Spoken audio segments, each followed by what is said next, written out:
بسم الله الرحمن الرحيم. هنكمل كلامنا عن قانون كرة القدم الشاطئية، وهنتكلم عن الانظار للسلوك غير الرياضي. توجد حالات مختلفة طبعا عندما يجب أن ينظر فيها اللاعب لسلوكه غير الرياضي. هنشوف منها على سبيل المثال إذا اللاعب ارتكب عن طريق التهور أحد السبعة أخطاء التي يعاقب عليها بركلة حرة زي ما هنشوف.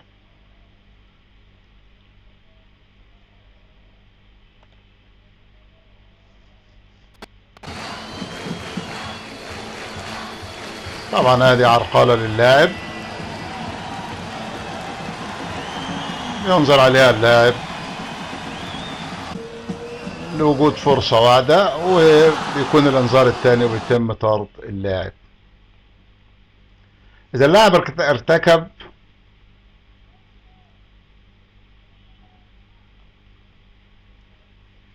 احنا قلنا الاخطاء السبعة اللي بيعاقب عليها بركلة حرة، طبعا منها العرقلة اللي احنا شفناها. اذا اللاعب ارتكب خطأ بقصد التداخل الخططي مع المنافس او افساد فرصة واحدة، ولكن ليس بطريقة فيها تهور او استخدام قوة مفرطة، بيتم انذاره طبعا. هنا زي ما احنا شايفين هنشوف كده اذا في فرصة واحدة هنا طبعا اللاعب عنده فرصة واحدة، اكيد مفيش كلام، مفيش الا مدافع واحد عنده فرصة، اللاعب مسكه، فهنا طبعا لازم يتم اشهار البطاقة الصفراء. هنا بعتبر سلوك غير رياضي لمسك اللاعب من الفانيلا زي ما قلنا قبل كده وشرحناها. اذا اللاعب مسك المنافس بقصد خطط لمنعه من طريق الكرة او منعه من الحصول عليها، طبعا هنا بيكون قد ارتكب سلوك غير رياضي ويتم انذار اللاعب. اهو اللاعب بيمنع تطوير هجمة وبيمسك اللاعب بطريقة فجة، بطريقة فيها سلوك غير رياضي، فهنا يجب أن يتم شوف بيمسك اللاعب بطريقة، هنا طبعا لسبب خططي عشان ما يخليش اللاعب يطور الهجمة بتاعته، فبيكون هنا سلوك غير رياضي ويتم معاقبة اللاعب بالإنذار.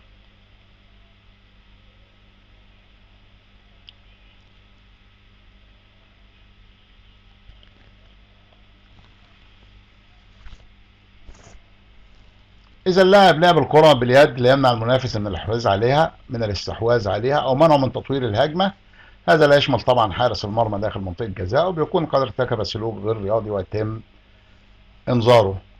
نشوف منع المنافس من سيطرته على كرته بإيده ليمنع تطوير الهجمة، يجب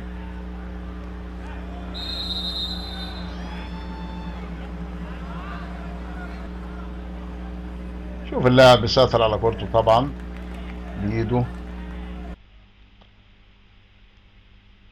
إذا اللاعب لعب الكرة باليد لمحاولة تسجيل هدف بصرف النظر سواء نجحت المحاولة أو لم تنجح، بيتم إنذار اللاعب لسلوكه غير الرياضي.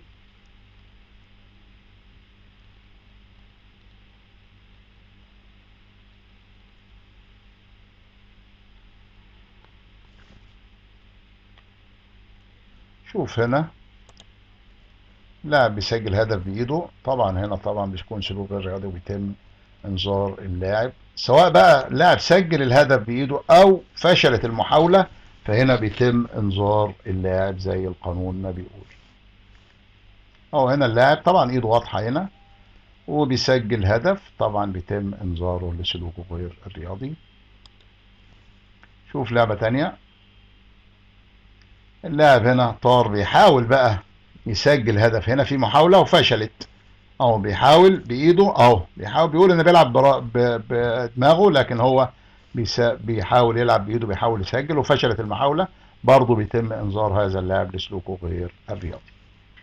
اذا اللاعب لعب الكرة باليد بان هو يتظاهر انه يلعبها بجزء من جسمه، فهنا طبعا بيكون قد ارتكب سلوك غير رياضي، بيحاول خداع الحكم طبعا. شوف هنا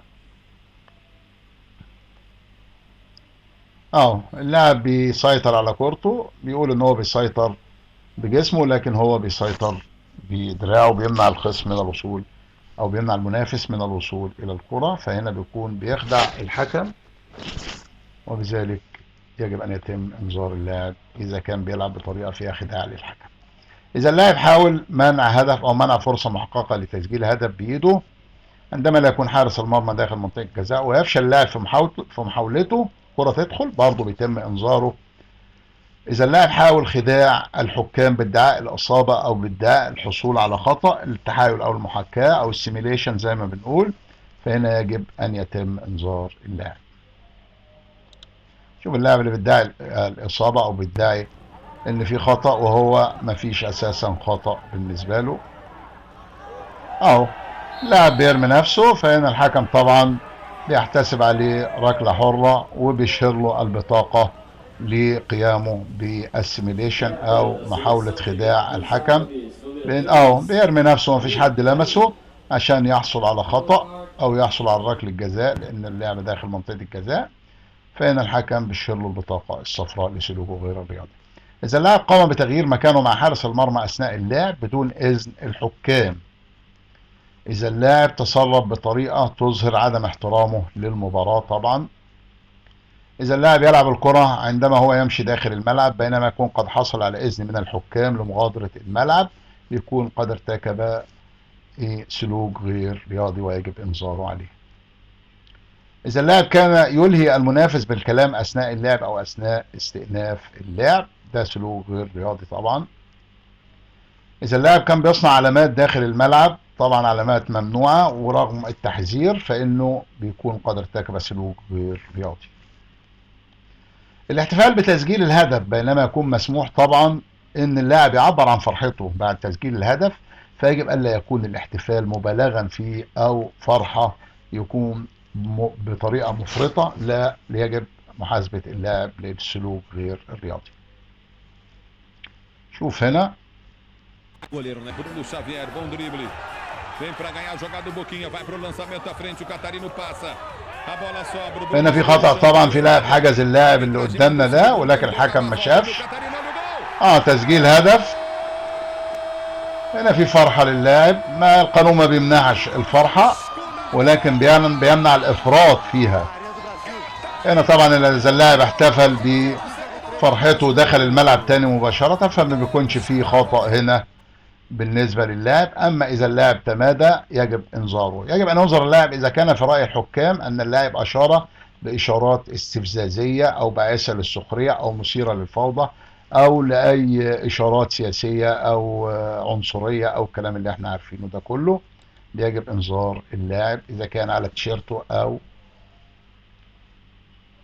لاعب تسجيل هدف. هنا طبعا ذهب خلع راية الركن، طبعا كل ده طبعا فرحة مفرطة، يجب انذار اللاعب هنا على فعله بهذه الطريقة لان ده احتفال زائد عن اللزوم وطريقة غير رياضية، سلوك غير رياضي طبعا زي ما احنا عارفين، فيجب انذار هذا اللاعب.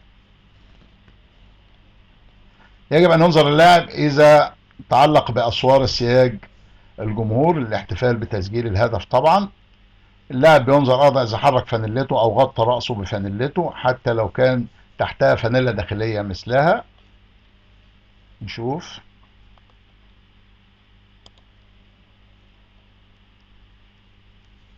ادي لاعب سجل هدف هنا وبيغطي وجهه بالفانيلا، هنا طبعا بيتم انذاره للسلوك غير رياضي، وهذه الصوره اللي بتبين الكلام ده. يجب ان ينظر اللاعب اذا اللاعب غطى راسه او وجهه بقناع او اشياء اخرى مشابهه لذلك، او زي ما احنا شايفين اهو اللاعب سجل هدف ثم لبس قناع عشان يحتفل بتسجيله لهذا الهدف، طبعا ده سلوك غير رياضي ويجب انذار اللاعب على فعله بهذه الطريقه. الخروج من الملعب اثناء الاحتفال بتسجيل هدف مسموح به ولكن بصفه اساسيه على اللاعبين العوده الى الملعب بسرعه زي ما قلنا بدون الافراط في الفرحه. ادي هدف، اللاعب خرج من الملعب، اشار ببعض الاشارات وبعض الاحتفالات، زمايله خرجوا له وبعد كده عادوا للملعب بطريقه سريعه، خلاص هنا مفيش خطا يكون اللاعب قد